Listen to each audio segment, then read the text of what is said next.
அனைவருக்கும் வணக்கம். இன்றைக்கி என்ன பதிவு பார்க்க போகிறோன்னா விதை கடலை பதிவு தான் பார்க்க போகிறோம். அதை எப்படி எடுக்கிறாங்கன்னு பார்க்கலாம். இதே மாதிரி முழு கடலையை தண்ணியில் 2 மணி நேரம் ஊற வச்சு எடுத்து வச்சுக்கணும். அது எடுத்து வச்சு இந்த மிஷின் மூலயமா அதை உடச்சி எடுத்துடும். இந்த கடலையெல்லாம் ஒரு பெல்ட் வழியாக போய் இன்னொன்று மிஷினில் கொட்டும். இதுக்குள்ளார போய் கடலை உடஞ்சி வரும். இந்த உடஞ்ச கடலையை இன்னொரு ஒரு மிஷின் வழியாக போய் இன்னொரு ஒரு சலடை மாதிரி இருக்க ட்ரேயில் கொட்டுது. அது நல்லா சலிச்சு இந்த தோலோட இருக்கிற கடலையெல்லாம் நல்லா பிரித்து எடுத்துடும்.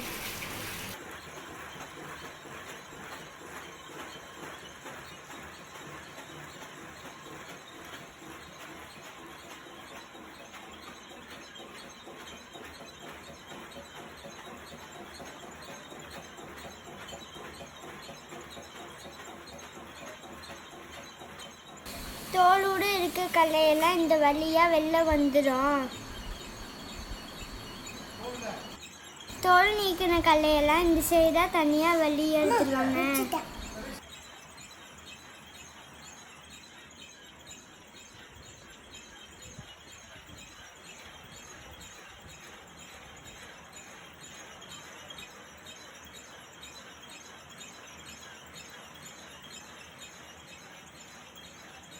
இந்த உடஞ்சி வந்த கடலையெல்லாம் ஆளை வச்சு கை பார்ப்பாங்க. இதில் முழுசாக இருக்கிற கடலைங்கெல்லாம் வெறுக்கி எடுத்து வச்சுருவாங்க. உடஞ்ச கடலையெல்லாம் எண்ணாட்ட யூஸ் பண்ணிப்பாங்க. இதான் விதைக்கு உள்ள கடலை. நல்ல தரமானதாக இருக்கும்.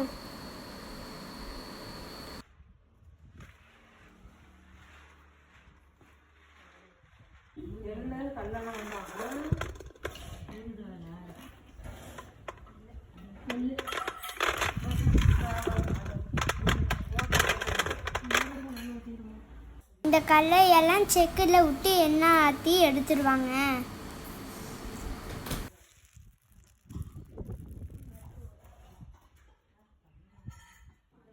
ஒரு செக்கும் ஒரு எண்ணெய்க்கான உள்ளது. இங்கே நல்லெண்ணெய் கடலை எண்ணெயெல்லாம் ஆட்டி கொடுக்குறாங்க. தேங்காய் எண்ணெயும் கிடைக்கும்.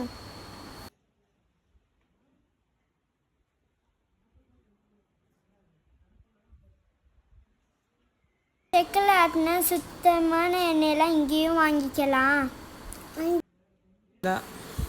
ஓகே, இந்த வீடியோ பிடிச்சிருந்தா லைக் பண்ணுங்கள், ஷேர் பண்ணுங்கள், மறக்காமல் சப்ஸ்கிரைப் பண்ணுங்கள்.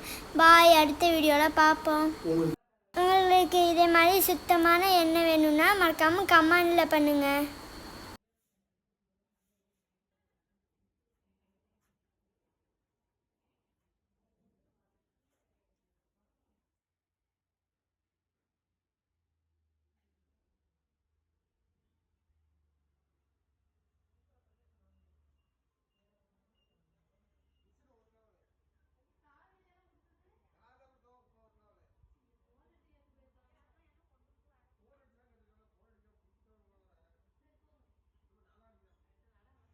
இது எங்கள் ஊர் பக்கத்தில் இருக்க மில்லு தான்.